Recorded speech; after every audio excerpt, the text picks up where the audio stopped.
All right, we're live. We made it. Oh my gosh, so many new, like, I don't know. We'll get this thing figured out eventually. Oh, I was trying to get some music going for us for like the countdown timer, and then the timer is at 0. I don't know. We'll figure this thing out. New channel, new stuff, all like a handful of us over here. Thank you for the few of you that have found your way over here. I need to figure out how to do it where I can, like, we can have a raid. You know, you raid a stream where you can like have it on one stream and then we can raid this stream. But that's gonna be too challenging. Yeah.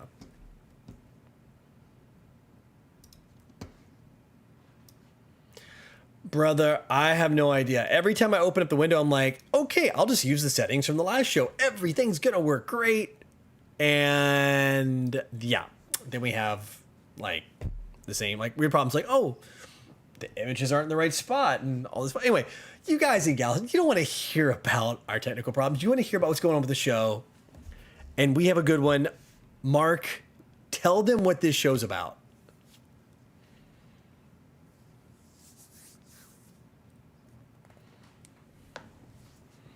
Wait. Taiwan food culture. You know, surprisingly, being from the South, it is pretty similar. So before we get into that, quick housekeeping, as we would say on the Red Wolf live stream. Hey, if you haven't subscribed yet, subscribe. If you think it's cool, you know, throw this link to your friends. Throw this link to your friends, and hopefully they like the podcast as well, and they can subscribe too. So, oh, I was muted. Okay, I had you fixed. I figured it out. Okay. So keep going. You only lost like the very, very beginning of your little thing. Okay. So. Okay. Thank God. So yeah, go ahead, subscribe up. If you have friends you think that enjoy podcasts like this, where we just talk about food and lifestyle and culture and travel, you know, and hanging out where our chat is basically sentient. Y'all having your own conversation while we do our thing, you know. Hopefully we can get through this one with minimal problems. So Jono, what's new with you, bro? Oh, I don't know, man. Just been busy. Got a lot of new projects, things working on. I just wish I could tell people about it yet, but it's coming. Soon, hopefully. Yes, soon. Still doing the lockdown stuff here. Hopefully things are starting to open up soon. So we're going to maybe see some changes. Okay. Maybe get back to some semblance of normality on our side over here. But cool. I think everything's looking good on that side. I don't want to talk too much about that because I found that when we get demonetized. So last show was demonetized. I don't know if it was because of that talk or because of the PG bug. PG. Right. I don't know which one. All right. Okay. So we'll see. We're going to test it this week. Yeah. We'll avoid that topic. We'll talk about the other things. I think we both have some stuff. And if it's your first time here, which is actually our first episode on our channel proper. Yes. Finally. Definitely, the show's about life in Asia, Mark and I's experience as Westerners in this half of the world, although Mark has a lot more experience here. I don't know. You kind of live in both worlds, Ian. Food, yes.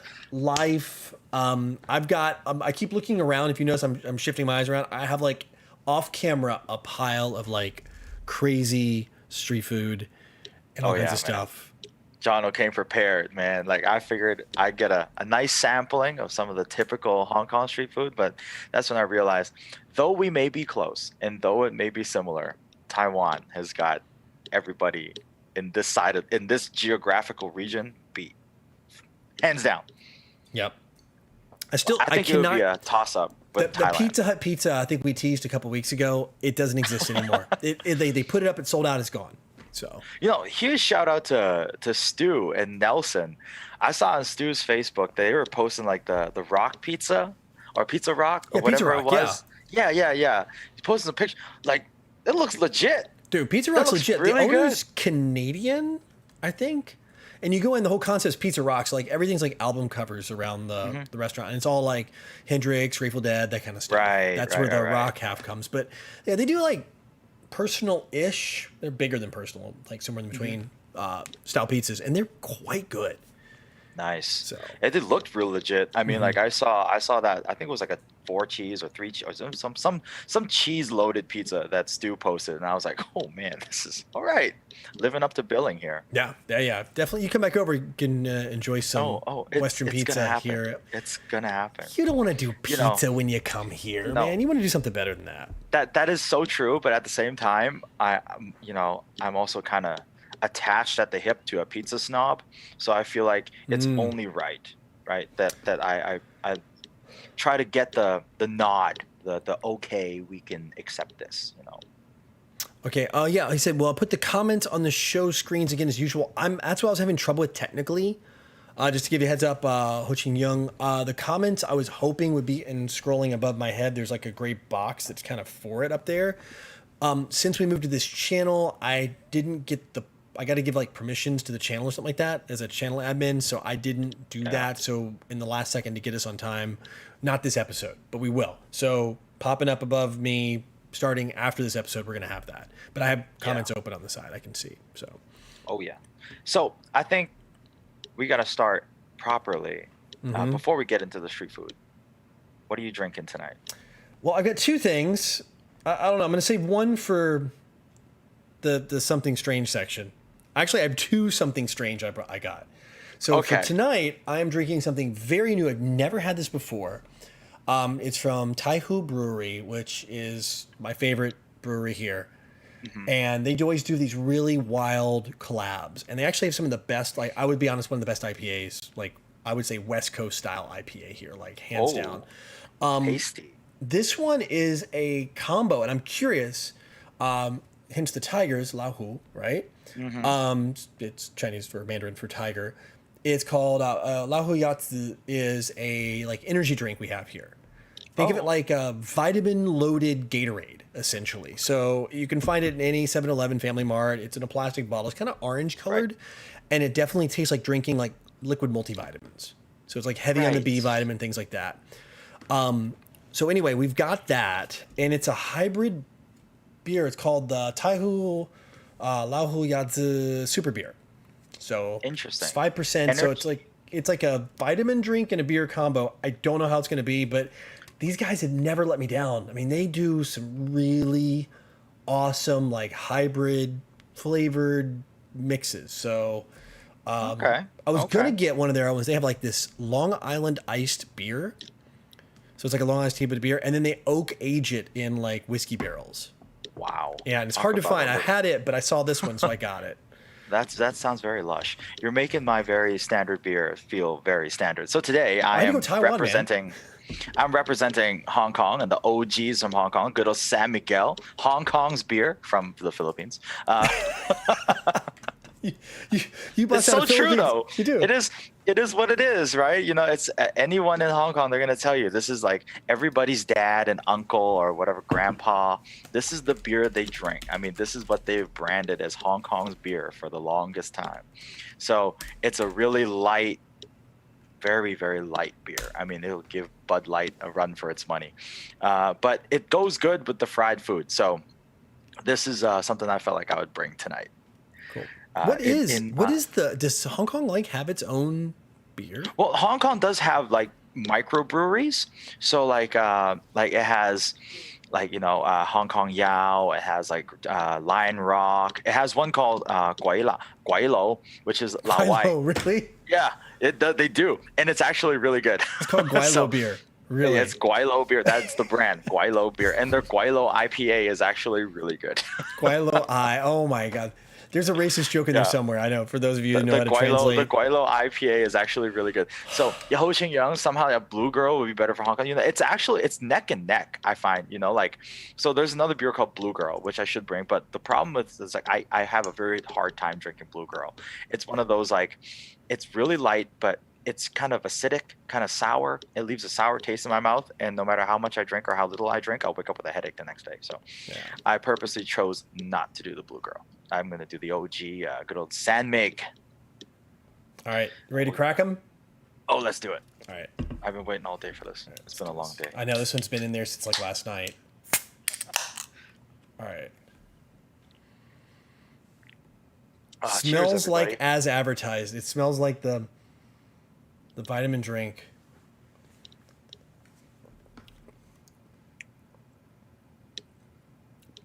Yep, it smells like tastes like an alcoholic version of the vitamin drink. Nice. Wow. Is this like is that like a really really sweet kind of like like you drank like what's that called in English, like laxonade, like the fizzy orange drink. It's not really orange flavored. This one's kind of got like the sports drink. It's almost like you took vitamin B12, you crushed it up, or a multivitamin, crushed it up, and put it inside of a Pocari Sweat. Oh, okay. Well, that's not that bad. Yeah. No. I mean, okay, you know what this reminds me of? For those of you who have had it before, you will know exactly what I'm talking about. Do you remember Sparks in the States? For those who are in the States, it was a caffeinated beer. Mm-hmm. It was called Sparks. And I think it's before they made caffeine plus beer drinks illegal when the whole Four Loko thing happened. This reminds me just of that. I would say it's the closest thing I've ever had to that. We got some good ones in the chat. Private Bumpkin says, if I'm drinking, I'll be reaching for my mead first. Yes, sir. Mead is delicious. A producer. And the Lazy Gamer Cat, Luke, you know what? I could never say it, but that's the one. That is the one I'm talking about. Yes, once again, I am pointing to the screen, but I'm trying to read y'all's names out for the audio version that should come out at a later time. I just gave it to the producer off camera. What the producers? No words, just it was that look. Sometimes it's just the face. The face says it all. That's all you gotta say. All you gotta say. All you gotta say. That's right. Mm. So, shall we move on to the first order of business? Let's do it. Yeah, we're definitely coming on time. Street food. Yes. Street food. I'm pretty sure everybody who watches this has some kind of semblance of or idea of what Southeast Asian street food is like, right? What do you think, John? I think everybody has some. I think most people at this point, because of the food channels on the internet, at least have an idea of what like night markets are, street food, some semblance of it. But I mean, every culture has it. I mean, in the States, you get it out of food trucks typically. Here it's night market carts or open air restaurants. So you just walk up, you place an order. And I've got a couple things I grabbed tonight. One I got while I was out driving around. And then the other one I got right here in my neighborhood. So but both of these are something you're going to find at pretty much any night market. So for sure. Same thing for the stuff I got today. You're going to find it at pretty much any kind of street vendor in Hong Kong. It's probably one of the more iconic street foods that you can find here. One thing I think there's a common theme. Like the fried stuff is quite prevalent out here. And like people would like how you get a lot of places like in the US or other places, it's more like roasted or grilled. Like I would say pretty as a general take, a lot of stuff here is pretty fried. It'd be closer to like carnival food. I think that's really when you look at anything, if you want to do a parallel of like the junk food level or like whatever that we're talking about. I actually didn't go fried. I went a little less evil. Okay. But somewhat. But yeah, you're right. I think a lot of the food you're going to find, I mean, unless you do something like luau or whatever, it's like stewed really or boiled. But yeah, like most of the night market food is going to be like some kind of fried or maybe grilled or torched or some kind of delicacy. Yeah, but typically fried. You're right. Like carnival food. So shall we start with the first dish? Yeah, you want to go first or you want me to go first? Sure. I'll go first. All right. I got this. I got this. I'm so excited for this. So ladies and gentlemen, this is what in Hong Kong we call 煎釀三寶. So this is a fried 煎釀三寶. 煎釀三寶. So it is 煎. So 煎. It's a J-E-E-N. Okay. 煎. With a long E. G-E-N. 煎. Okay. Yeah. Yang and then Y-E-U-N-G. Yang. 三寶.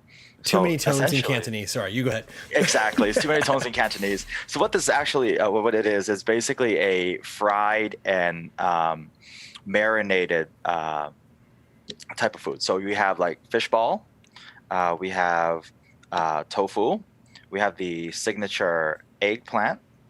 And of course, like there is I'm going to find it down here. Green pepper with a fish paste on it.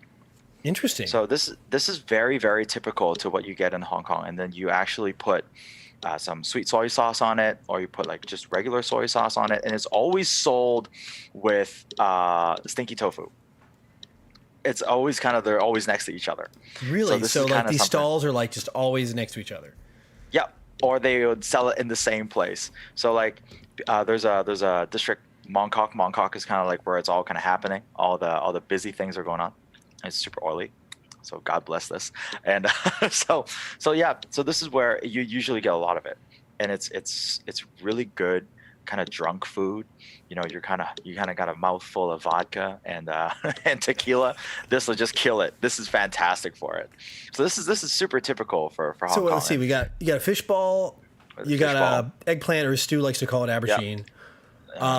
The fancy people. Yeah. Tofu, Then regular just tofu. regular tofu. Is it fried Yep. or okay? So it's fried It's tofu. fried. Okay. Yep, fried tofu. And then a green we pepper with like have- a fish paste. Yep, exactly. Grab and then that sucker fish, up to the camera a little closer. Just get a There you little go. bit and twist it if you can without spilling it. Like angle it. Oh yeah. Oh, there you go. I want to see that pepper. What's on it? That's like a thick layer on that green pepper. Yep, it is. So this is one of my. I like the green pepper and then the eggplant. So you can see that's the pepper, and that's a very thick layer of fish batter. Oh wow. On top of the pepper. So it's like And the fish cakes you would put like make stuff that goes in hot pot. That kind of fish cake. Yes, Okay. close enough. It's almost more akin to like the fish cakes like in Thai cuisine. Just they don't have the Thai spice to it, but the texture wise very similar. Cool. Yeah. All right. So let's you dive into that. I've got two. I think I'm going to start with this one first, and then I'm going to dive into the other one. They're both kind of somewhat related-ish in type. So I went double because, well, heck. First off, this is pretty quintessential. I think it's something that's actually you're going to find in almost anywhere in Asia or where there's Chinese culture influence. I think this is going to be pretty common. The good old baozi. Yes, the steamed buns. Yeah, the steamed buns, the baozi. They come in a lot of different versions. I grabbed a couple. It's from a pretty darn good place. All they do is this, and they're just always packed.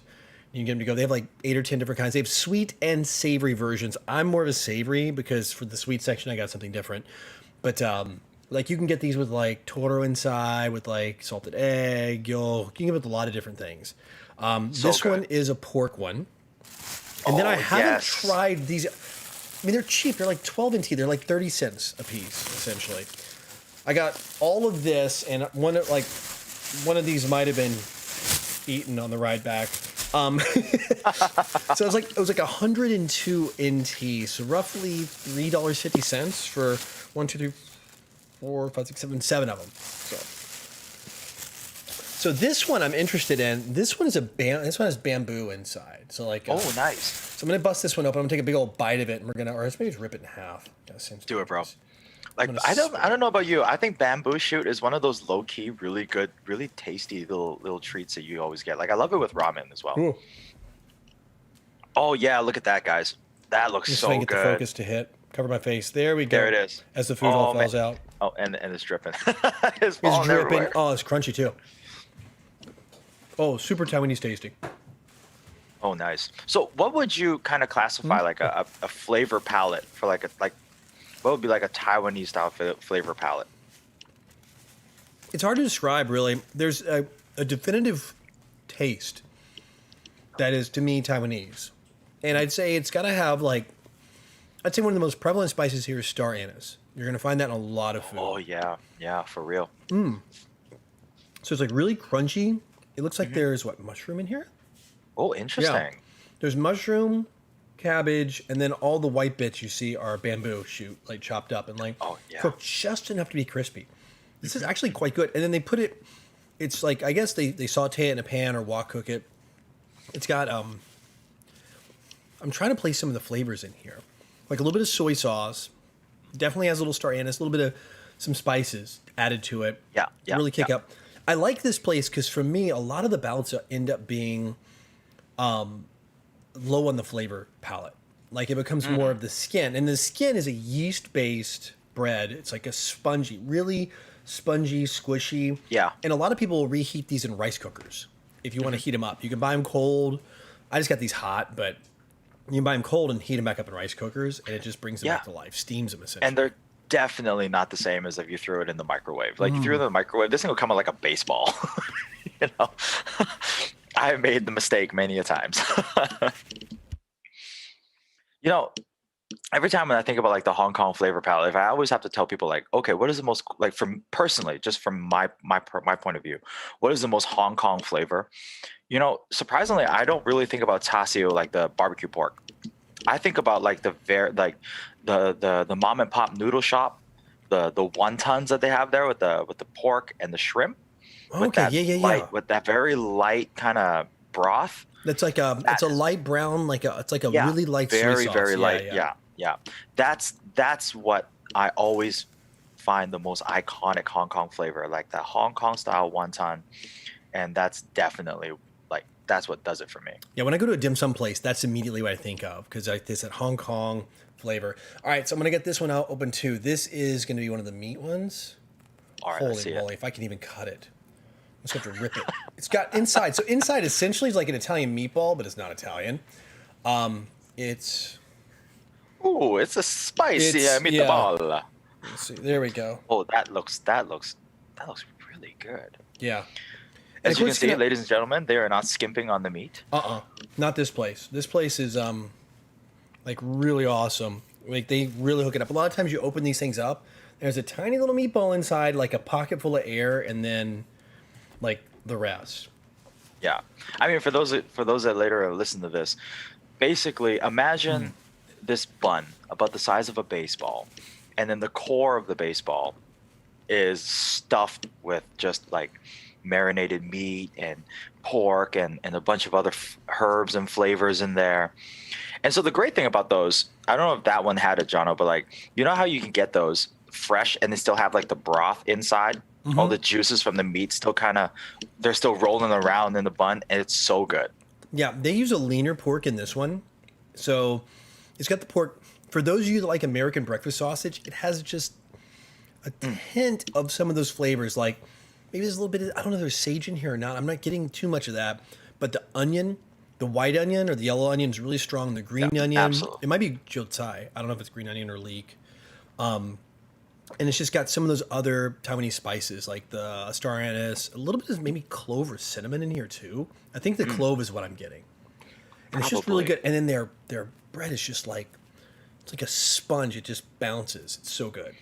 Yeah, just make sure you don't throw it in the microwave. Pro tip, Stu Baka. The good thing is, like if you visit places here regularly, they tend to up your portions a little. I've never left a place in Taiwan feeling cheated out of food. It's all repeat customer and word of mouth. So true. That is so true. You know, we there's a place by the old office that we used to go to, and bless their heart, like, we got to know these people really well, and then they would just start upping my plate of rice to where it started to be just like a mountain of rice. But by the end of it, I always have to tell them, no, it's okay. I'm on a cut. I can't eat that much. And then so the owner, he kept on putting more rice on my plate. He's like, oh, you're a big guy. You look like you need more. I'm like, no. Cut. Carb, less. I need less carb. And I'm trying to tell him all this in Chinese. And he's like, oh, yeah, but, you're a growing boy. You got to eat more. Oh, man. All right. So I've taken my producer too. Okay. What's this? I don't know if you can read it backwards. I know what that is. Yeah, I know what that is. Yeah, it's called Hu Jiao Bing. So these are really interesting. You're not going to find these at every night market.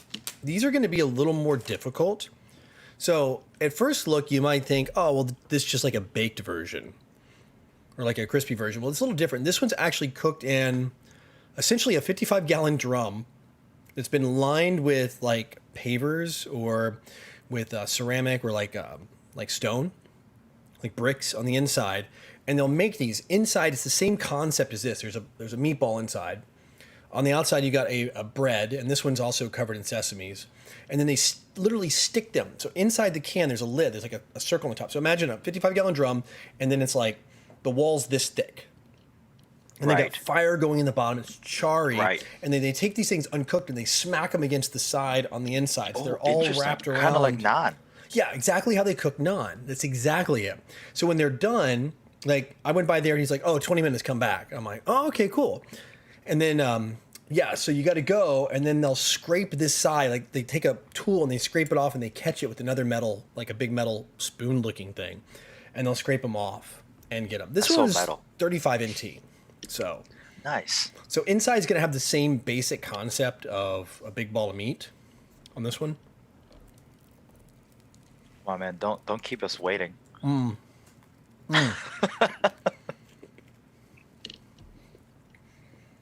Oh yeah, look at that. That man, that looks like an even bigger ball of meat. Mm-hmm. It's the same it's the cabbage and the pork mixture, right? Mm-hmm. So there's so many, like I don't know there's about cabbage like, in this one. I think it's a meatball. You've got the green of the leek, so it's, I think it's jocai. And then Okay. there's green onion too. oh, it shows high. Okay, that's all right. Because like from an outsider looking in, you always think like, okay, it's basically just pork with some kind of veggie. It's actually not. It's pork with different types of herbs and veggies in it.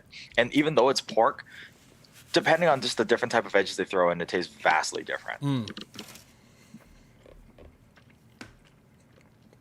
So this one's got a much heavier umami flavor. Mm-hmm. They put like one heavy on like the soy sauce like mixture they put into the meat.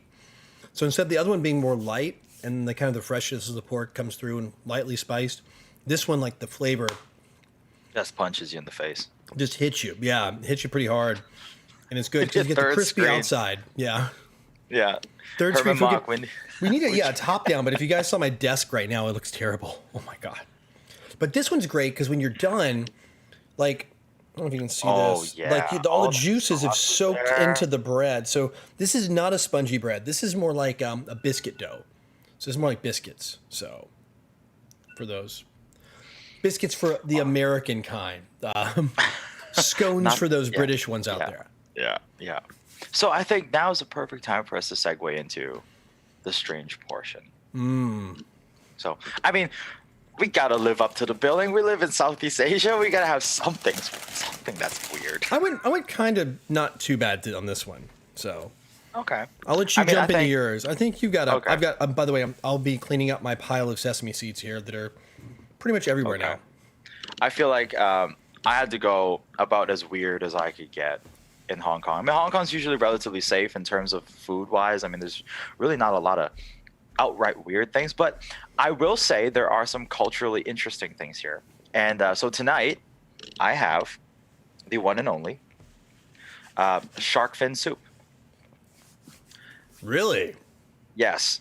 Okay, guys. Sorry, it's not real shark fin. Okay, good. I was gonna say, wow. That's a no. I mean, oh yeah. I was like, wow. Let's go. Let's go straight to it. Yeah, we just got canceled. It's great. Let's go straight to it. No, like so. This is like a very kind of street soup. It's a very thick soup. I don't know how to show you guys. Yeah, but, like, without spilling it. Yeah, can you angle? I'm the gonna mix camera? it. Oh yeah, in. there you go. I'm gonna mix it a little bit. It looks and like so it's a very tongue. thick, kind of gelatinous kind of soup, and I really like putting a lot of vinegar in here. So what it does, traditionally, it used to have shark fin, but now that's a big no-no. And so what this is it's basically like vermicelli that's replaced the shark fin, but the cooking style is kind of the same. So it has like these, it has black fungus, bit of egg, has some mushrooms in it, and then they cook it with, and I think they use kind of starchy kind of stuff to kind of thicken it up. And so it's this really thick kind of gelatinous soup. And then so this is called Wonzai Tea. So Wonzai is a small bowl, and tea refers to yu tea, which is the name for shark fin. So this is shark fin soup. Well, what used to be shark fin soup. Now it's just inspired by shark fin soup. Yep. So this is probably one of the more street things you can get here in terms of like a very Hong Kong flavor. So this would be it. So how does that? Where does that live? Like, so you say you put vinegar in it. Is it kind of like hot and sour soup in that realm, or is it different? It's close to hot and sour soup, but it doesn't have the sour flavor to it traditionally. So you need to add in the vinegar for the sour flavor. Flavor profile, I mean, without the sour flavor, it's a very savory kind of soup because it's also very earthy because of the mushrooms and the fungus. It's also like very peppery. You put a lot of like white pepper into it. Okay, yeah. There's a lot of white pepper in a lot of in pretty much everything I've had here, especially that last one, the Hujia, that one has a lot of white pepper in it. Yep. So my producer likes to put sesame oil in it. So really opens up, like almost makes it taste different. So when I put a lot of vinegar in mine, it kind of tastes like the hot and sour soup, Sun La Tang. That's the kind of flavor profile I kind of like. But just by removing the vinegar and putting in the sesame oil, that really does make this taste like something totally different. Yeah, man, I should have done. I almost did mian xian tonight, which is an intestine soup. But I'm glad I didn't because you did that. I'll have to save that one for another one, the intestine soup. Oh yeah. Sometimes you put oysters in those too. But... Yeah. And then I saw Private Bumpkins throw some biscuit dough and some chicken soup. That's like chicken and dumplings, man. That makes me hungry on that. And then Ho Ching Young was saying cornstarch. I've also seen potato starch and turnip starch are used as thickeners as well. And I think each of them have a different lifespan because some of these soups, if you don't drink them fast, they'll break down. Oh yeah, they will. Like watery. They'll look like something totally bizarro looking. Yep. Like, yeah, I'm surprised that my soup lasted this long. Yeah, I am too. I saw it was still thick. I was like, wow, they're using something good. Like, wow. Well, yeah. Since you mentioned something, I will bring it up. I've got two. I got two things here. This one was my original one. Since you mentioned black fungus. Oh, what? Whoa! This is like the part 2 of the asparagus juice. Oh my god! Is that is black fungus? That is juice. Black fungus, which is Whittier mushroom. Some of the people in the West call it that. I have never tried this before. This is gonna be like last show you saw me do the asparagus juice. This isn't one of my favorite things. I mean, it really doesn't. It has like an earthy flavor, so we'll see. Yeah, well, you opened that. So let me read wait. It's got a foil seal, like a. We don't want any of that getting out. No, we don't. Read some of the chat. Yeah, read the chat while I'm digging this foil seal off. My producer says shark fin soup was traditionally for the rich people, and that's why it wasn't something that us peasants were supposed to be drinking. So they kind of made up this as a supplement. Herman says, since they made the change, the flavors seem to be the same as the real soup, or we're being ripped off before. Oh. Let's do wood ear. Masaki's got the best one. Soon we're going to send weird drinks to Jono. I think that is perfect. I need to get some. Yeah, please. Like, I'm gonna have like a case of like weird drinks from all over the world. Like every culture is gonna send me there. Yeah, you're the weird drinks guy. That's you now. Look, just embrace it. I'm legit telling you, I'm about ready to grab this bubble tea straw I got over here and just go right in on this thing because this is not getting open. There you go. When in doubt, bubble tea straw. Done. Problem solved. All right. I'm here trying to peel this thing off. Like, forget it. I'm going straw. All right, here we go. The moment of truth.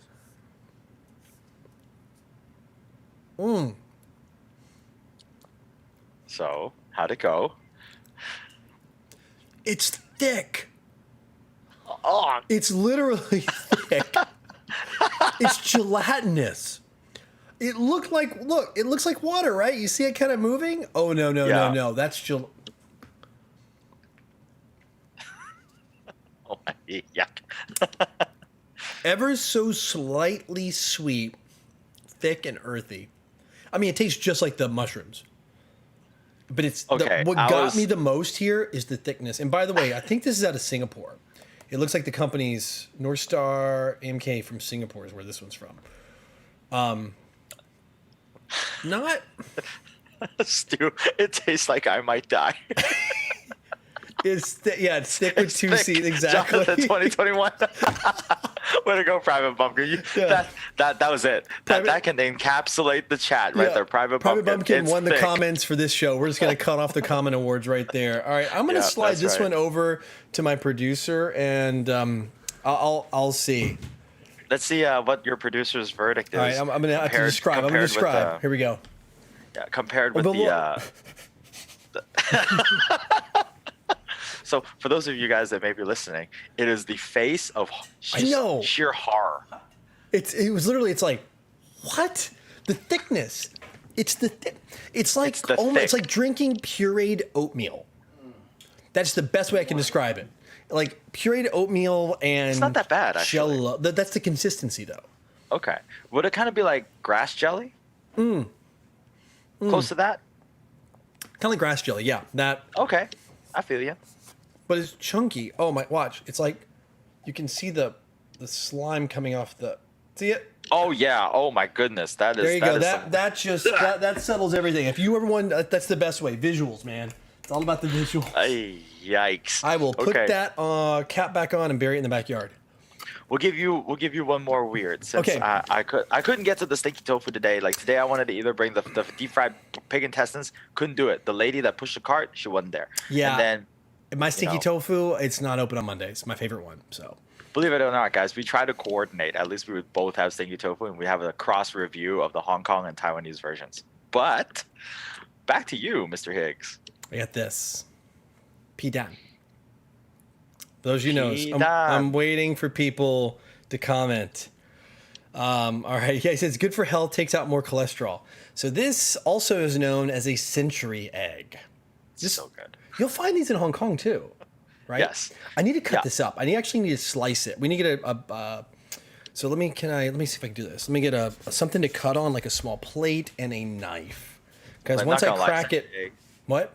Yeah. Century eggs, low key. I'm gonna fire. So you can find these at the store. They sell them. They come in packs of eggs, right? Oh, thank you so much. Ooh, sharp object on the show. All right. So they let me push my keyboard out of the way.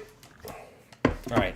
So they come in like 4 packs or whatever. You can buy them in boxes. There's a bunch of different brands, and they're pre-done, and they literally come shell on. You can find them some places, I think, with the shell off. So I think the best way to describe this is just not to talk about it and just to show it. Yeah, this is definitely a show. Yeah. So hard boil. It's like, okay, so they start off. They boil. I think they boil an egg, and then it's literally cured in its shell. So if you notice, I'm taking the shell off the egg. I'm on purpose not showing you the part I'm peeling away yet. I'll get it halfway off and then I'll show you. So. Yeah. So I don't know how you guys sell them over there. So in Hong Kong, we go to the wet market and you can buy them, and they come in this black kind of outer shell. And then these ladies would take like these old fruit knives and they would carve all the black yuck off of it. And then it exposes an egg that looks kind of grayish color. And the inside is this lovely, I think a little too close for the focus, bro. Let me see. Oh, there it is. Yeah, there it is. I was trying to get my face. It's why. So you see it looks almost moldy? Yeah. So that's the inner skin between the shell and the egg itself. It is. The build up here, right? For those. Oh yeah, I know. For the audio listener, this is it. This, trust me, it's about as riveting as you think it is. Yes, it's so. There's nothing not. It's half off. There it is. That is the actual egg, as it's supposed to be. Yeah, you know, looking at it like this, it has the consistency of a hard-boiled egg, essentially. Mm-hmm. For sure. Yeah, you know, looking at it like that, it's not as like scary as some people think. You know, it's just a black colored egg instead of white. But it starts off white. Yes, but it starts off white. There's a joke in there somewhere. It's an egg of color. Okay, Jono. Yeah.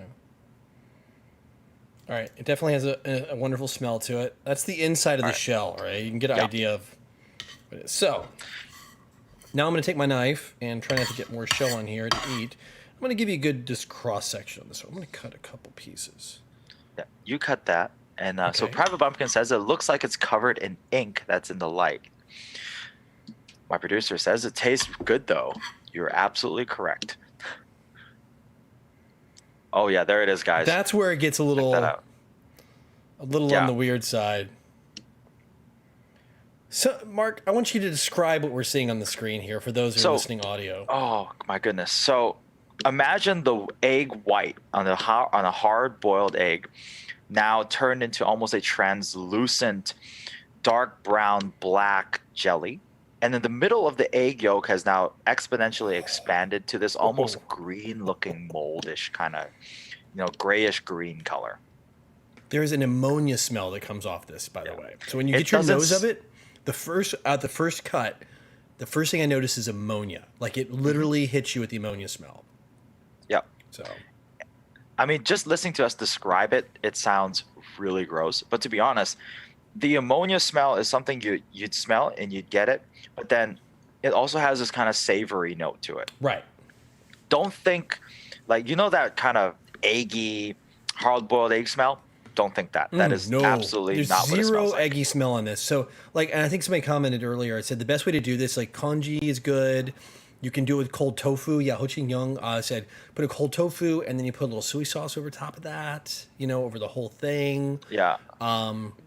Anything like that. It's really tasty. Let me close that. All right. Well, I will give it a good old crack. I've never had one in the store. I've only had them in the restaurant. So I've never had like actually one from like the grocery store. So All right, move man. on. What's the verdict?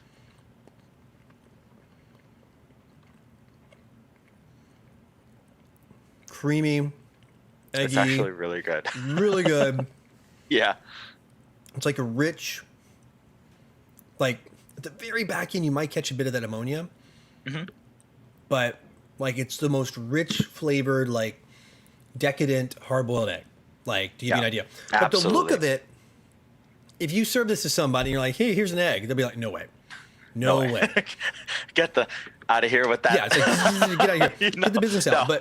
But Yeah. I mean, literally, it has this this amazing rich thing. So imagine anything you would put like maybe rich meat with, anything with a strong flavor like that. But it's not strong as in like liver, where it's like, remember, if you like the taste of egg and like this creamy, almost like a milky, like the taste that leaves your mouth, is like a little bit of like you just drank a little bit of cream without the sugar, that Yeah. kind of leftover vibe. So Absolutely. It's also really good with congee because it does flavor your congee without adding a whole ton of salt in there. In Hong Kong, we have something called peidan sao, which is basically a lean cut of pork boiled congee with the pidan. And that's one of the more traditional, straight up kind of congees that we have. I like to add exactly what you said, like pieces of liver in my congee, and it really does work well with this kind of offal, innards kind of stuff. So it really is very savory. Give it a chance, give it a try if you have an opportunity to. They also do several ways. Like they do a mala version, which is they serve it cold, and then they have the mala spice on it with some cilantro. And it's really good. And for those who don't know, mala is spicy and then also numbing with the Sichuan peppercorns. Yeah. So it gives it numbs your tongue almost. It's like tingly. Absolutely. So now that we got the savory stuff out the way, I think really let's. good. I believe it, man. I should have gotten some. I know, man. let's get some dessert on the way. So, Yep. Living in Asia, when Masaki was on, we I think we highlighted a lot about convenience about living here. We have bottled stuff, we have canned stuff, we have, Japan's a little bit further down the road. They have like vending machines for everything. So I figured I would bring dessert in a bottle. So this is my dessert for tonight. So this is my favorite kind of traditional Chinese dessert. So this is a mango. Usually it's got mango slices in there, cubed mango with, what is that? What's that called? This one's got aloe vera chunks in there. And it's got like the little tapioca balls. Okay. Like the little tiny bubble tea balls, but the clear the ones. Yeah. tiny ones. Yeah. And this one also, it usually has a little bit of coconutty flavor to it, a little bit of kind of pomelo kind of pieces in it. So it's kind of got this kind of tangy, citrusy, mango-y, tapioca kind of stuff to it. So this is when I'm with my local friends, and every time I order this, they always give me the same, oh, you're such a basic white man kind of look, because this is literally what all the basic white dudes here order. So yeah, but I like it, so don't judge. And so we can get this at 7-Eleven. It comes in a bottle. Shake well before use. So it's the BWG drink. Exactly. Okay. So yeah, this is my dessert for tonight. Well, while you're drinking that one, I ran over to. Oh, I got to use the same straw. Ugh. Yes, Masaki, you're absolutely right. I love this drink too. this is so good. All right, describe it. What's first impression? Well, of course you've had it before, so. Of course. So it's sat out a little bit, so it's warmed up. It's a little bit on the. I feel like the mangoes are probably because they're not fresh. They almost in the bottle. It's kind of got a little bit of like a that artificial mango ice cream mango taste, right? But it's not bad. It's almost like a thick mango juice with some aloe vera chunks in there. It doesn't have as much of the citrusy flavor as what you would expect going to an actual restaurant, sitting down, getting your dessert. But hey, you know what? It does a trick. I mean, it's basically mango juice with pieces of aloe in it. So it goes good with all of the other fried stuff and heavy stuff that I had tonight. There you go. Balance it out. Well, I went super Taiwanese, but I did a twist to mine. Oh, Here we go. So, Sinzu Dan, or better known in English as True Dan. True Dan here. True Dan, True Dan. So they're probably one of the more famous ones here in Taiwan. Not the most locations, but probably known for some of the best milk tea. And I'll tell you, their brown sugar, just good old brown sugar bubble tea is just out of this world, man. It's really good. It's like the absolute, like the gold standard. But this one, I went very different. So what I don't know if you can see inside of there. It's like the exposure is really bright. Let me see if I can take my lights down a little bit. Let me take the right light down. There you go. You can see in the middle. See, there's like something pressing up against the glass right where my finger is. Mm-hmm. Right there, that dark color. So let me turn my light back up. In here, I've got taro balls at the bottom. Of course. This is a fresh milk. And in that middle area is a layer floating, hiding behind the milk here because it's kind of worked its way around it. And it's a taro paste. You can kind of see it there. I'm pressing it against the side. Interesting. And it's sweet. So the taro paste is sweet. I normally order this because that paste inside there is so sweet. I'll get this or anything with the paste with no sugar added to the milk itself. So. Interesting. Yeah. So let me. They used to do the fungus juice just dripped out of the straw. Oh. I hadn't poked the lid though. It's good. Oh god. Well, it's like the tale of two, like both ends of like things. This is on this end of the spectrum, and this one's on that end. Oh dear lord! All right, so when I bust into this one, I've never had this one. I've had basically all these ingredients just in different formats, but never this full one. Oh, by the way, because the taro they put in, which you guys know, it's a root of a plant, and it's like a starchy potato, kind of sometimes purple, and that's why you saw the little color, and it's sweet. They sweeten it. You jam the straw through it, and it's just so hard to suck up because it's like the densest mashed potatoes you've ever had. Yes. I see Ho Ching Young has a interesting comment here. I think the producers should ask them to do something more local somehow, just maybe. Hopefully when things kind of go back to normal, hopefully we can take the show on the road and we can do this in person. I think that would be way more fun, and we can actually. Then we don't have to worry about it. Then the producers can just serve us whatever, and then we'll just have to actually do like the two white dudes with beards react to XYZ. Yeah, we just have to deal with it. Like, all right, well, this is it. We got to. Yeah, exactly. Trust me, it's in the works. So we're planning it out. That's really what we want to do. How is it? It's good because this isn't normal bubble tea. This isn't like the tapioca balls in the bottom. So. These are like doughy. These are almost like a cookie dough type vibe, like QQ in a different way, not like the bubble tea bubbles. And they have a taro taste.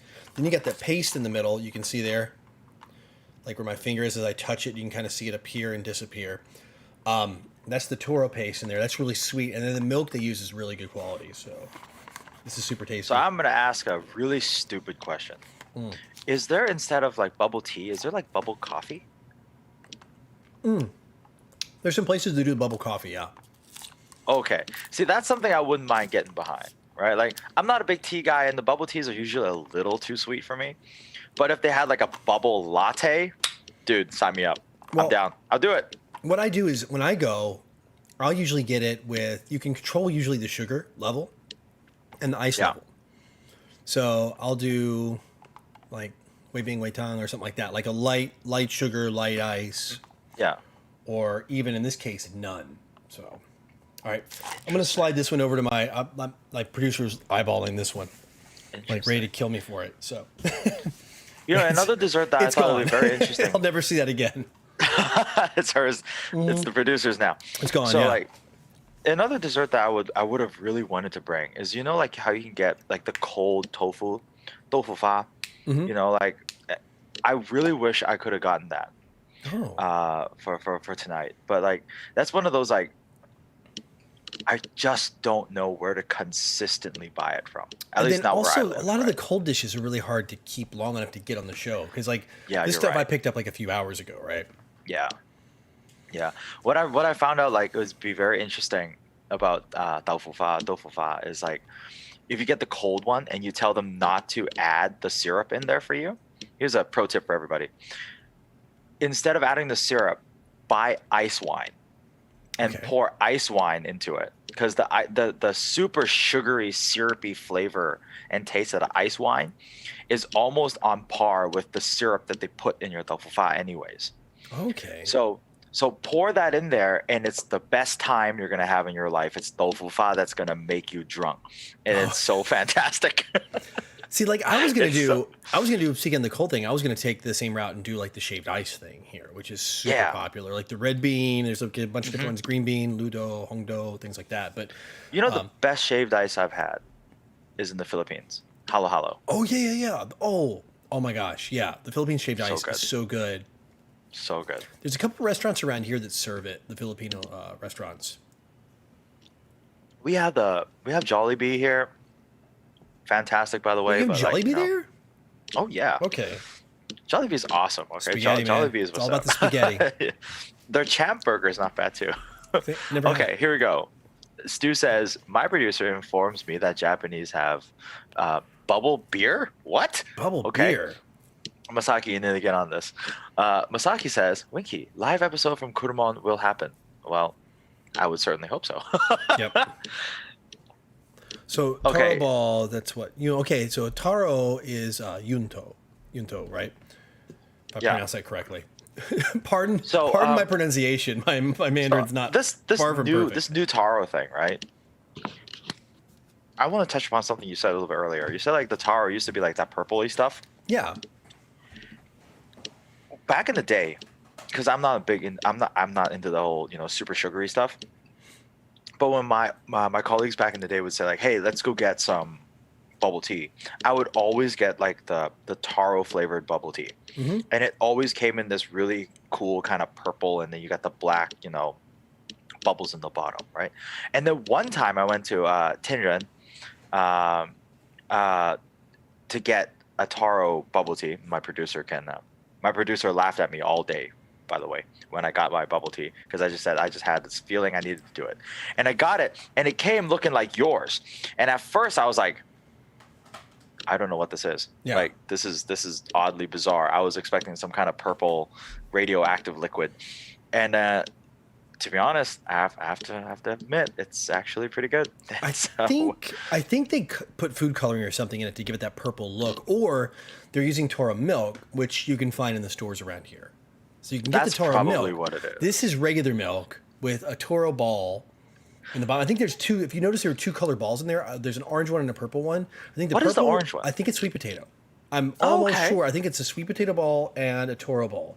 And they're both like doughy. So it's like instead of it being like the tapioca starch, these actually have like a doughiness to it, like a dumpling. We were talking about dumplings earlier, right? Like you cook the dumpling. It's that consistency more than like the bouncy ball of a tapioca ball.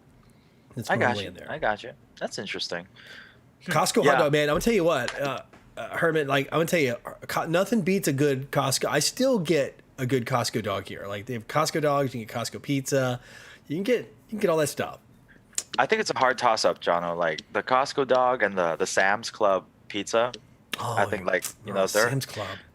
that greasy slice of Sam's Club pizza. There's something about it, man. Something with the And it's like the heartburn. size of your head. Like they give you It like really is. one slice, please, and it's just this big, and Oh you're yeah, like, "Are you kidding me? What pizza did this yeah, thing come off of?" yeah. What was it? It used to be Absolutely. the $20 Costco challenge. Remember that? Like people would Really? do like you go with $20 US and you walk to your Costco and you'd buy like go to the food court and you'd order the food and you'd try to eat everything that you paid just $20 for. You try to finish it. Huh. Well, like the thing is like, well, close to like where my parents are up in Arkansas, like the closest thing is Sam's Club.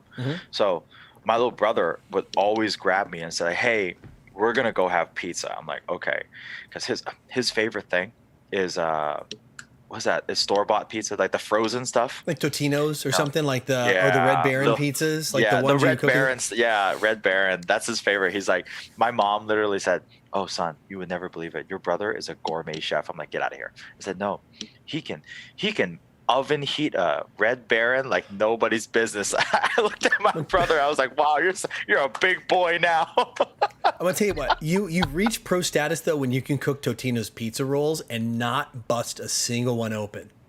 That is pro cook status. Oh, that is true. That is I don't very think true. I've ever cooked a batch of Totino's pizza rolls where one hasn't just like exploded and just gooed everywhere over the pan. Yeah.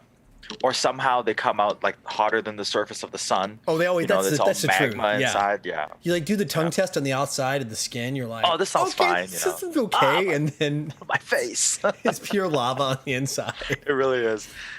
I guess you're talking about Ho-Shin-Yang. IKEA food, yeah.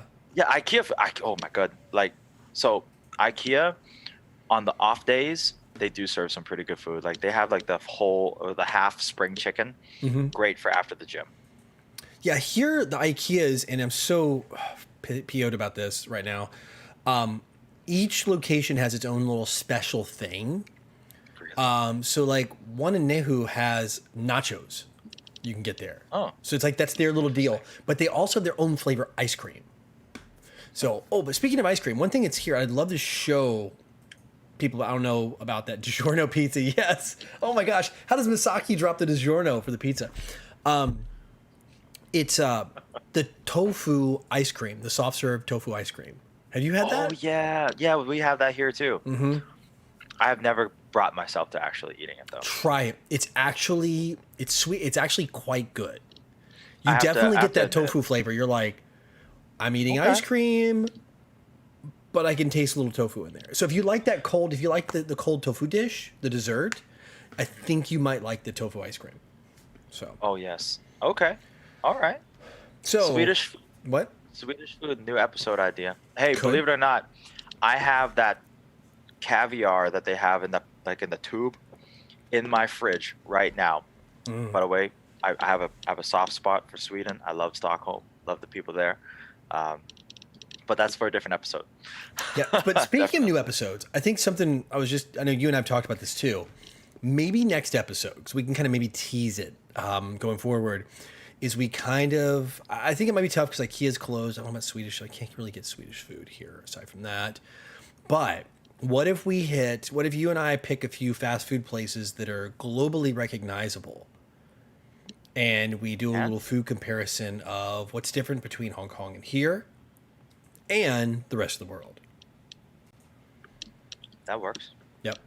So That we can always go definitely works. low-hanging fruit, do like McDonald's, you got Burger King, you've got Pizza Hut, you've got KFC. There's a lot of easy ones to do. Yeah. So, Why don't you guys drop us some feedback on that? Either DM us or we can leave it in the comments. We can go from there. And with that, you want to open it up to questions? yeah, let's do it. Let's jump in. Or comments and chats. Comment section. Yeah, we'll kind of scroll back through. I think we hit a few up. But if you have any other questions or comments right now, go ahead and jump on in. Also, by the way, if you've not hit the sub button yet, I know we've got like 100 sub. I'm surprised, already at 100. Mash the sub button real fast. It really helps us out. We're trying to hit that 1,000 number as quick as possible so we can unlock the extra features that YouTube gives you at 1,000. So, Yep. I think watch hours we're gonna be really fine. flesh things We'll be out. fine. I think it's Yeah. like 4,000 watch hours. I don't think we're gonna have trouble with that one, but. Yep, absolutely. And if we have friends out there that they watch our content, they want to kind of see something that's kind of chill and relax, and we can all hang out and chat together. There's a little bit more personal interaction between with all of us. Shoot it to your friends too. We can all hang out, watch us, listen to us talk about eating weird food. Yeah.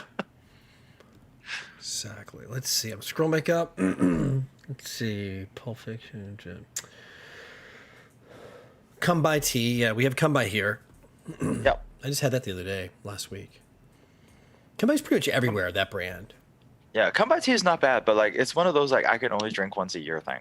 Yeah, it's like my sugar limit. It's really sweet, and it's just kind of like the basic. It's like the standard. It's not bad. Yeah. It's not like magical, but it's just kind of like the standard. Yeah. Let's see. God, I want to do shaved ice. I know it's like mango shaved ice. I saw that. It's Stubaka. The mountain. And when you talk about shaved ice, you get a plate, and it's like piled up like taller than your head on this plate. Herman's saying edible water sake jelly. Interesting. Could you? I had a frozen sake slush that I bought at the grocery store. Yeah. Ho Cheng Young says, ask them to do next less sugar. Well, I absolutely understand that. You can, but I feel like sometimes when you go to a place like this, you want the experience, right? It's like saying, I want to go have Five Guys, but can you give me the smaller patty and I only want half a slice of cheese? You know what I mean? No, you wanna load up everything, you get the experience. Or like you go to Five Guys, you want to get the Cajun fries, right? But see, maybe it's different there then, because when every shop here, when you walk up, they usually have a chart, and they'll have like a chart of like ice and sugar, and some of the drinks they can't adjust the sugar level because of like how they make it. But they have ice and sugar level, and they ask you every time, like when you go to order, it's like, okay, I want this, and they're like, okay, how do you want your ice? And you tell them. And they go, okay, well, how do you want your sugar? And you tell them. That's like the normal ordering process here for almost any bubble tea place. Like, I don't think I've ever been anywhere where it's not like really published, obvious everywhere. But you know what I should have got? It's one of my favorites. Donggua Limon. Donggua winter melon and lemon. The winter melon. Yeah.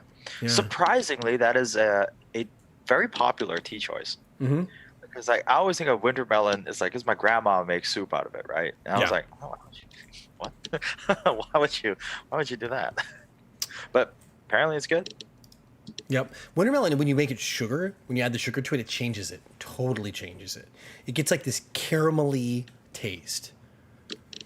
Well, I think I should try more of this as my producer laughs in my face. Okay. Kabuki, yep. Kabuki. And what was the one?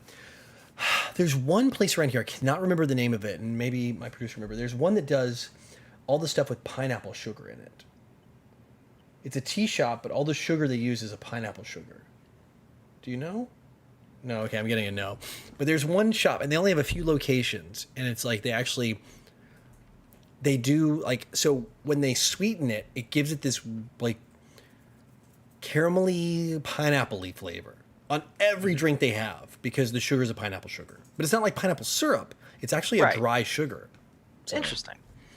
Ho Cheng Young has a very interesting question. So he's asked me if I ever tried the illegal street vendors in Changshui, which is where I live. It's actually pretty good, and they push carts. So this is a two-part answer to this. Number one, I've kind of grown up in this area for a long time. My parents are originally from a village, and I live in the same village that is my mother and my grandparents' ancestral village. So here I am. And the illegal street vendors, or the street hawkers, was the big iconic thing about where I live. And they used to have everything. They used to have dumplings. They used to have like oyster pancakes, like kind of like a deep fried kind of oyster omelet. They used to have noodles and soups and roasted foods and anything you can think about. They used to have it here, and it was almost like a paradise. And they come out every night from around 11 o'clock till about up until about 2 o'clock in the morning. And so every time we finished playing basketball, we would go there and we would pick up some food and we just literally eat it there. You can drink also in public. Yes, I was maybe not 18 yet when I was having a few beers and eating some stuff, but hey, we've all been there. So anyways, yeah, we would always do that. And it was really sad that when I came back from overseas, a bunch of them were gone because the government, is really clamps down on some of these guys, and because they don't have a hawker's license, so they have to kind of run off all the time. When the I don't know what department they are, but I think it's the health department or whatever comes in and sends their people this way. But so it's quite sad to see a lot of them go.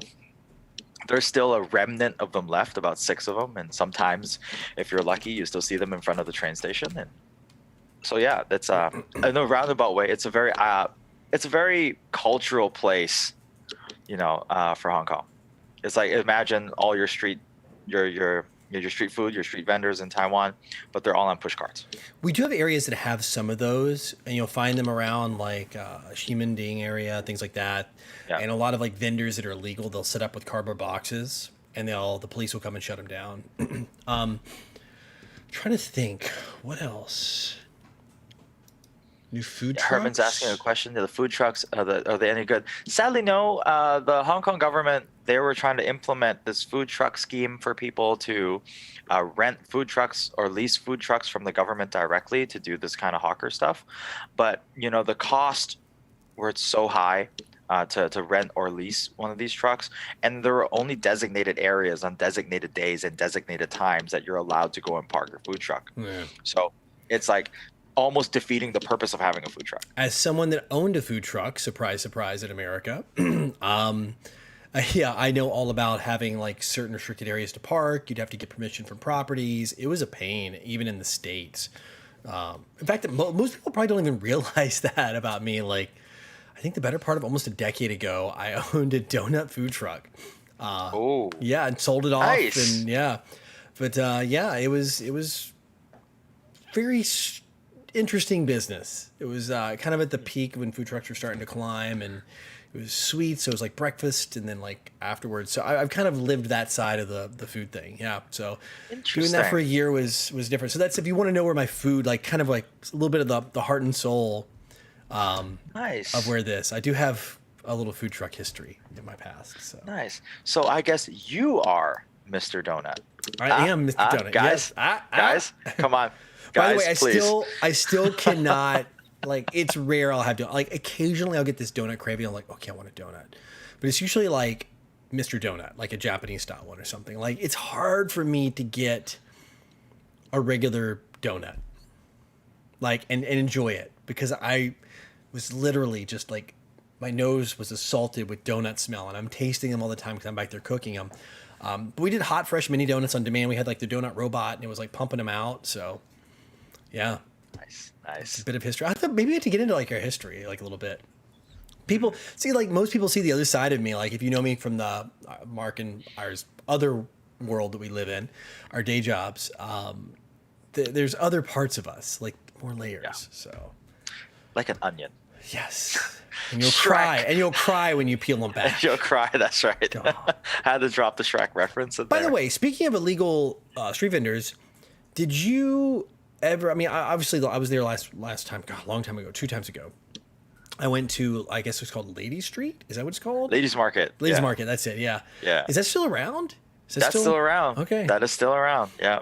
That is still around. Basically, go there and buy like all kinds of gray market stuff. Oh yeah, I mean, that's putting it nicely. You can buy the knockoff to the knockoff stuff. Yeah, and some of this was like Spooderman. I remember getting like something, and there was this Spooderman action figure for my nephew at the time, years ago. Oh yeah, it's great. It's great. And I'm like, it's how much? It's like, you sure? And of course, the packaging, everything, I was just like, this is so sketch. So. Yeah, if you don't know, it's this whole street, and it's got like tents that are on it. Best way to describe it. And it's full of people selling a lot of stuff. I think they're just getting containers, getting deliveries from various factories. Some of it's like backdoor stuff. I think some of it's gray market, black market, copies of copies, whatever. So yeah. It's a fun time. I mean, it's one of those things that just go walk it as a tourist. You may not want to buy anything, but just the interactions is pretty interesting. Yeah, I remember when I was there, they were like trying to get me on certain prices. Yeah. And then I started haggling with them in Mandarin, and the prices changed dramatically. Yeah. One of the things I really love is I love standing afar, and I love watching them haggle other tourists as I snicker. I snicker in the background, he's getting ripped off. Yeah. I remember that there was like going back and forth on the price. I remember this clearly about my nephew's thing. And I walked it a little bit and kind of found the ones. I saw a couple booths that had it, so I kind of knew what everybody was setting their prices at. And I'm like, all right, well, they probably got these things marked up a lot. And this is back when Hong Kong was wide open. No lockdown, none of that mess. Yeah. And so I went low, and just in English, right? And then like the girl like, no, I can't. Like her English was like broken English, right? Like really broken English. Right. And we went back and forth, and I was like, finally I was like, look, all I could do, I was like, I forget what it was. Like she started, it was like 200 Hong Kong dollars or something, I think. Right. And anything 200 there is overpriced. Yeah, exactly. And I was just like, I'm not paying more than like 60 for this thing, right? So I was finally like, all right, I'll give you 50. She's like, oh, it's too low, going back and forth. And she like finally stopped at like 180. And I finally was like, sure. And she was like, huh? I go, Bai tuo便宜一点. And she was like, and then all of a sudden her English switched to perfect English. She's like, fine, you can have it for 70. And I was like, oh, so your English is good too. Okay. You broke her. I broke her. So yeah, that's my story from that street. I was like, yeah, you and your putting on a fake accent. Look at you. Yeah, come on. Get out of here. Get out of here with that. Anyway, so what I said was like, hey, please a little bit cheaper in Mandarin is what I said, by the way. It was like, okay. He's like, all right. So what else? Donuts, funnel cake. Yeah, probably. Yeah, man, when you're around, like when you work in food and you work in a specific food area, you just lose all of your desire to eat that food. So, all right. What else? Crispy versus Dunkin'. Oh, it's a tough one. If they're hot and Krispy Kreme if they're hot and fresh, for sure. Yeah, Krispy Kreme. So. Though I think Dunkin' has better coffee. But in Tim Hortons, because they screwed up, man. Tim Hortons used to have the coffee, and then they totally dropped the ball. The Canadian chain, right? They were always known for their coffee. They thought they could bring their coffee in-house, so they were like, we're just going to roast it ourselves instead of using this company that was roasting it for them. And the second they gave up that company, the second they said, we're going to do our own, McDonald's came right in and grabbed it from McCafe. Mm-hmm. They poached them like a split second. And that was it. Yeah. Done. And they couldn't get it back. And they felt like they had like a contract. As soon as they let their contract slip, it was over. So. Yeah. Tim Hortons double doubles are actually pretty good. I mean, that's like not like one of the coffees you can get like from these big chains, I would say like are legit pretty good. I mean, it's not a black coffee. No. And by the way, Stubaka is like in Taiwan, people go to McDonald's for their fried chicken and KFC for their burgers. That's a pretty true statement. Yeah, you're right. No, you're they go to KFC for egg tarts. Oh yeah, yeah, the Macau ones. Yep. Yeah, we got Nelson, Mr. Canadian, over here himself. So. Hose himself. Yeah, he did, man. That was the biggest mess up ever in the history of the Tim Hortons Boston cream donuts are also pretty good too. Like those are. The first time I had Tim Hortons was in Niagara Falls area. I was in Buffalo, New York, and got Timmy's for the first time. Richard. I don't know, man. We had like Purist and Krispy Kreme. I tell you, the hot and fresh ones are great. I think Dunkin's good too. I have to say, like, again, Dunkin's got the better coffee. I think Dunkin's got the better breakfast sandwiches. So, yeah. Apple fritters are where they're at McDonald's, yes, but they're so hard to find here. They'll do the Toro fritters here. Yeah. That's for sure. Yeah, we have like they're basically like the apple pies like here, and they're all right. Yeah, they're all right. Egg tarts are better. McDonald's, McDonald's, I don't know. McDonald's sometimes does it. I don't know if they do it, but yeah, KFC egg tarts are still the hands down best. Oh yeah, Like it's KFC egg tarts and then McDonald's chicken wings. Go figure. Yeah. Like chicken with the bone. Figure. Any good apple pie suggestions? Taiwan, Hong Kong, Costco? I have yet to have good apple pie. I mean, my producer can attest to this because like I'm not a big desserts guy, but I'll eat like generic cheesecake and apple pie with a scoop of vanilla ice cream because I'm just like a basic American like that. Yeah. And by the way, Punch 92, absolutely. Apple fritters, it's still, even though I won't eat other donuts, I will still eat like an almost over fried, like almost to the point of it being burnt apple fritter is like my favorite thing. Yeah, for sure. So. Let's finish off with Herman's question here. I think we can wrap this up. It's a good one. Portuguese egg tarts versus Hong Kong egg tarts. You've had the regular Hong Kong egg tarts, right, John? Yeah. I don't know. I think it comes down to what crust they have. Yeah, I don't like the really, really, really, really thick crust. If it gets too thick, it's like it's about the crust to stuffing ratio is really what it comes down to. Yep. Usually they have that puff pastry crust. I am very partial to if they do a really good kind of cookie kind of crust. Then those are really good. Like the regular egg tarts with almost like a cookie crust, those are really good. But you're right. Those always run the risk of being too thick. Yeah. If they just do like regular pie crust. Yeah. So Nelson's saying Honolulu's has egg tarts here. I've never tried them. Let's figure that out. I don't know. Has KFC backed by Country Mile? Okay. If you can find a place that does biscuits and speaking of Country Mile, if you can do a place that does biscuits and gravy here, sawmill gravy, I will be your Huckleberry. I'm serious. Like, I should open up like a true proper Southern restaurant. Oh my God, you should. I would swim. I asked for biscuits and gravy here. The first time I took the producer out and we were looking for breakfast joints, I said, "Oh, I want biscuits and gravy." She looked at me like, "You want a what?" Yeah. I'm like, "Yeah, biscuits and gravy." She's like, "Who does that?" I'm like, we have a lot to go over. Biscuits and sausage gravy. Oh my gosh, man. All right. It's so good. But that, again, I think that's also an episode of itself, like American breakfast. Yeah, we can do American breakfast. I'm going to have to wait till I go stateside before we can do American breakfast. We'll do something. Yeah. I'll take you to Loveless Cafe. I will do an episode from Loveless, considered arguably some of the best biscuit in America. So. Okay. Okay. All right. Well, I think that's about it, man. We kind of hit it all. I think that's a good one. Yeah. I think that's a good one for tonight. Guys, thank you for hanging out with us once again. You know, it's such a good time to just break up a Monday, you know, for you guys over out west. You guys can start off a Monday. We can hang out with you there. And for us to end our Monday, we get to kind of chat between the both of us and hang out and chat, you know. Great time.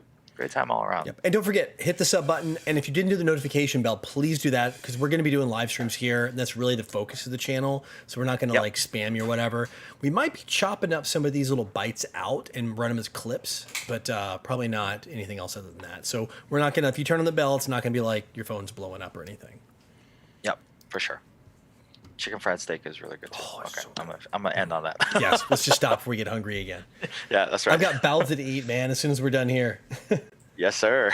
All right. Well, thank you everybody again for watching. Love to have you. We will see you next week, same time. So stay hopped up, everybody. I guess, yeah. Stay hopped up. See you next week. See you next week.